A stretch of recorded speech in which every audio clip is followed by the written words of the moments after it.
Hello students, हमने पिछले video में एटम से आयन बनने की पूरी प्रोसेस पढ़ी कि एटम से आयन कैसे बनता है, आयन कितने टाइप का होता है, cation and anion.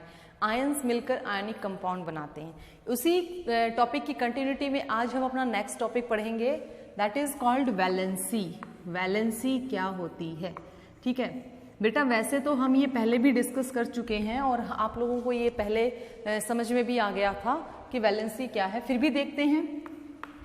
It is the combining capacity, it is the combining capacity, combining capacity of an atom, of an atom. किसी एटम को दूसरे एटम से जोड़ने के लिए जो चीज काम कर रही है उसको वैलेंसी कहते हैं। फॉर एग्जाम्पल, एक छोटा सा एग्जाम्पल लेकर चलते हैं।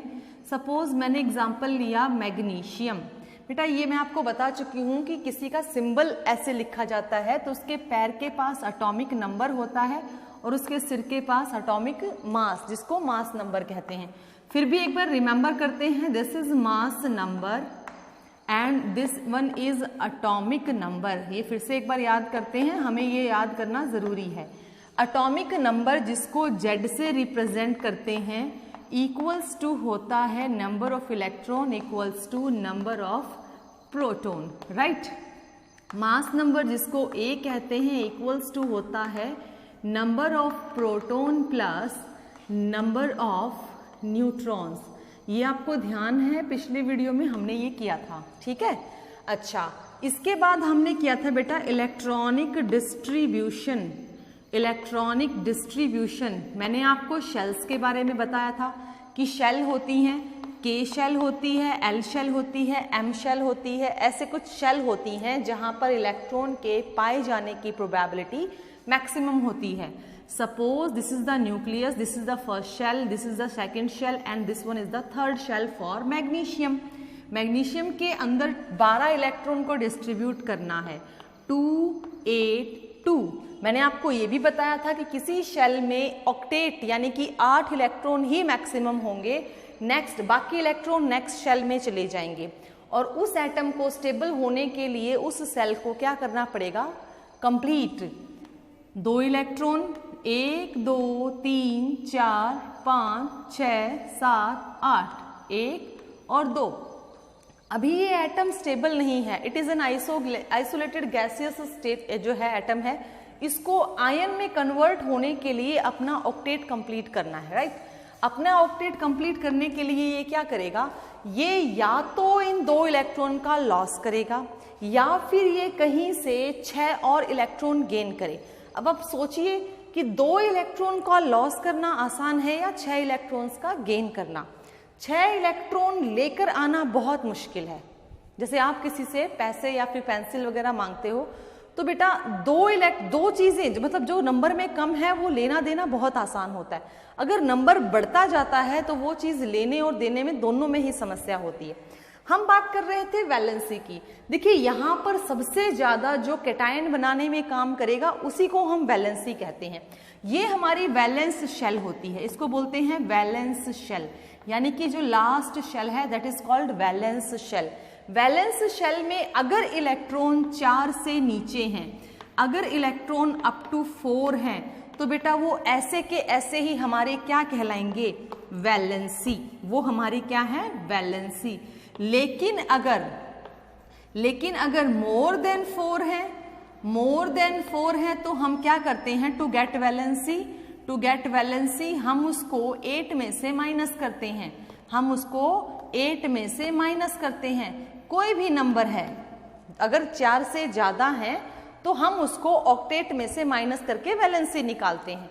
देखिए यहां पर हमारे पास 4 से कम है तो हमारे इस एलिमेंट की, इस एटम की वैलेंसी कितनी हो गई? 2, ठीक है। तो वैलेंसी क्या है? वैलेंसी वो नंबर ऑफ इलेक्ट्रॉन हैं जो हमें आगे जाने के लिए या किसी से जुड़ने के लिए मजबूर कर रहे हैं, इसीलिए इसका नाम है द कंबाइनिंग कैपेसिटी। ऐसा ही एक और एग्जाम्पल हम लेते हैं। सपोज मैंने एग्जाम्पल लिया क्लोरीन का। एटॉमिक नंबर 17 है और मास नंबर 35 है। एटॉमिक मास और मास नंबर का डिफरेंस भी मैं आपको बताऊंगी। हम इसको डिस्ट्रीब्यूट करते हैं KLM, ठीक है, 17 को डिस्ट्रीब्यूट किया 287। देखिए वैलेंस शेल में वैलेंसी कितनी होनी चाहिए 7, लेकिन अभी अभी क्या कहा, अगर मोर देन 4 हैं तो वैलेंसी निकालने के लिए क्या करेंगे, वैलेंसी निकालने के लिए 8 माइनस 7, 7 वो n नंबर है जो इलेक्ट्रॉन प्रेजेंट है वैलेंस शेल में, 8 माइनस 7 गेट्स 1। तो इस पूरे एलिमेंट, इस एलिमेंट की वैलेंसी कितनी हो गई 1, ठीक है। तो बेटा इस तरीके से वैलेंसी कैलकुलेट की जाती है कि वैलेंस शेल के इलेक्ट्रॉन अगर 4 तक हैं तो हम कहेंगे वो उसकी खुद की वैलेंसी है, लेकिन अगर वो 4 से ज्यादा हैं तो उसकी वैलेंसी हम कैसे कैलकुलेट करेंगे, हम उसको 8 में से माइनस करके कैलकुलेट करेंगे। बहुत सारे ऐसे एलिमेंट्स भी हैं स्पेशली नॉन मेटल्स जिनकी वैलेंसी 1 से ज्यादा, यानी कि 1 से ज्यादा नंबर में प्रेजेंट होती है। अभी मैं आपको एक लिस्ट बताऊंगी, उसमें आपको दिखाऊंगी कि कौन से जो एलिमेंट हैं वो मोनोवैलेंट हैं, कौन डाईवैलेंट हैं, कौन ट्राईवैलेंट हैं, मतलब कौन 1 इलेक्ट्रॉन लॉस कर रहा है, कौन 2 कर रहा है, कौन 3 कर रहा है, कौन 2 से ज्यादा गेन कर रहा है, 4 गेन कर रहा है, 5 गेन कर रहा है, ग्रुप में क्या होता है और एटम्स में क्या होता है, ठीक है। ग्रुप्स पे अगर ये वैलेंसी आती है इसको हम चार्ज कह देते हैं। तो अब देखते हैं वैलेंसी के बाद क्या है। चलिए बेटा कुछ एक एलिमेंट्स की कॉमन जो वैलेंसी हम इस्तेमाल करते हैं, एक बार उनके हम नाम देखते हैं। जैसे फॉर एग्जांपल मान लीजिए ऑक्सीजन है, ऑक्सीजन की वैलेंसी होती है बेटा 2, ठीक है।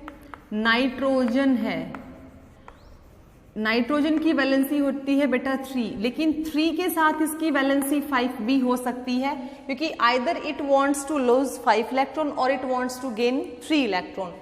सल्फर है, सल्फर की वैलेंसी बेटा 2 भी है और 6 भी हो सकती है, either it wants to gain 2 electron और loss of the 6 electron. Fluorine है 1 होती है, ब्रोमीन है 1 होती है। बेटा ऐसे वैलेंसी हम कैलकुलेट कर सकते हैं, जैसे सोडियम की 1 होती है, मैग्नीशियम की 2 होती है, कैल्शियम की 2 होती है, एल्यूमिनियम की 3 होती है। बेटा दीज आर दी वैलेंसीज। अब वैलेंसीज के साथ एक और चीज आपको याद रखनी होगी, that is called oxidation number. Oxidation number क्या है, बहुत इंपॉर्टेंट है। ऑक्सीडेशन नंबर क्या होता है, जैसे आपने वैलेंसी को कंबाइनिंग कैपेसिटी कहा है तो इट इज द चार्ज, ये चार्ज है, it is the charge present on an atom in combined state. जब कोई एटम किसी से जुड़ा हुआ होता है उस वक्त उस एटम पर जो चार्ज आता है उसको हम उसका ऑक्सीडेशन नंबर कहते हैं। फॉर एग्जाम्पल बेटा अगर मैं NaCl लिखूं, this is an ionic compound, ये एक आयोनिक कंपाउंड है। आयोनिक कंपाउंड के लिए अब आपसे पूछ लिया जाए what is the charge on sodium, so we just say that is +1. what is the charge on chlorine, that is -1. अब ये प्लस और माइनस लगने से ये वैलेंसी नहीं रह गई, प्लस माइनस लगने से ये क्या बन गए, ऑक्सीडेशन नंबर, ठीक है। अगर ये प्लस माइनस नहीं होते तो इनकी वैलेंसी होती 1, लेकिन वैलेंसी तो इंडिविजुअली भी देखी जा सकती है जब हम किसी एटम को इंडिविजुअल चेक करते हैं कि भाई वो किसी से जुड़ेगा तो कंबाइन होने के लिए कितने इलेक्ट्रॉन का लॉस और गेन कर सकता है। लेकिन जब कोई एटम किसी कंपाउंड की फॉर्म में आ जाता है, किसी के साथ जुड़ जाता है, तो उस वक्त उसके ऊपर कैसा फील हो रहा है, कैसा चार्ज आ रहा है, that is called oxidation number. Example number 2 में देखते हैं CaCl2, when we break the bond between these, तब हमें क्या मिलेगा, हमें मिलेगा कैल्शियम 2 पॉजिटिव और क्लोरीन 1 नेगेटिव, ठीक है। तो इसका जो ऑक्सीडेशन नंबर है दैट इज +2, इसका ऑक्सीडेशन नंबर है दैट इज -1। ऐसे बहुत सारे एग्जाम्पल्स मैं आपको लिखवाऊंगी जहां पर आप उनके चार्जेस को देखेंगे, चार्जेस को ही हम यहाँ पर ऑक्सीडेशन नंबर कह रहे हैं। आप ये गलती ना करें कि this is the valency, valency बिना प्लस माइनस साइन के होती है, वैलेंसी में हम प्लस माइनस साइन यूज नहीं करते, valency may be 0, valency never be in fraction, right. लेकिन oxidation number is always written in plus और माइनस, विद प्लस और माइनस साइन.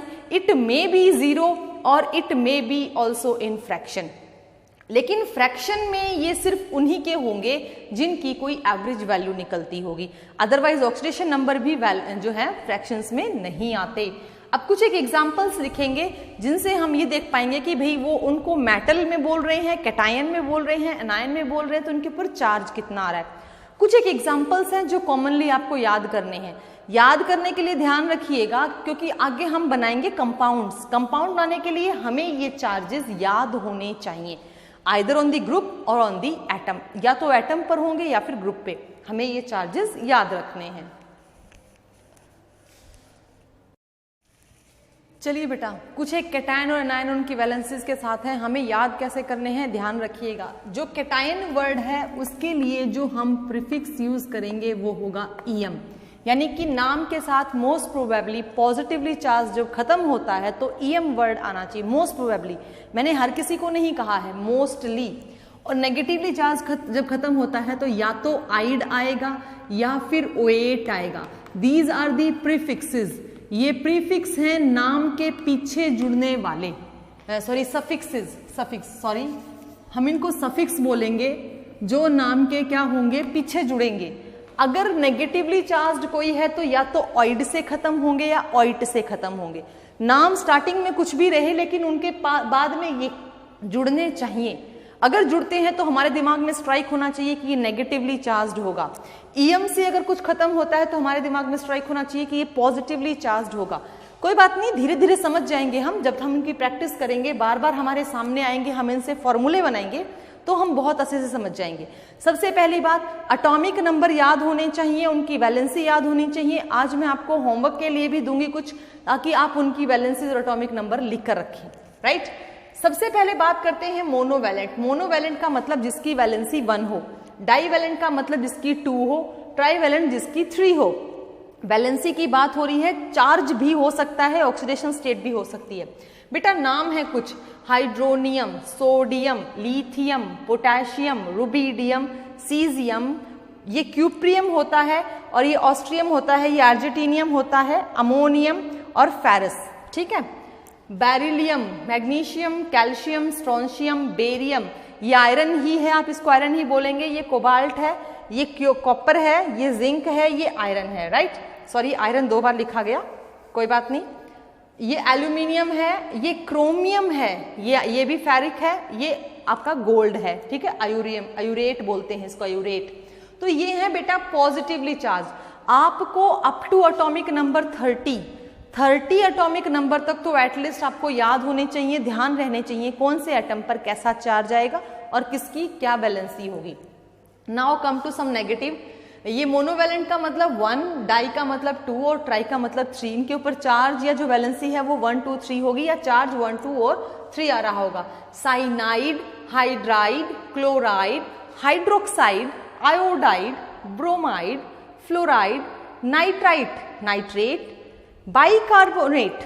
ठीक है. Bicarbonate, chlorate, permanganate. 8 से खत्म हो रहे हैं, आइड से खत्म हो रहे हैं, 8 से खत्म हो रहे हैं. Carbonate, sulphide, sulphate, oxide, magnet, oxalate, chromate, dichromate. ठीक है.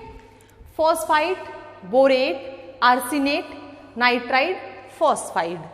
बेटा ये सारे नेगेटिवली चार्ज्ड हैं, ये सारे पॉजिटिवली चार्ज्ड हैं.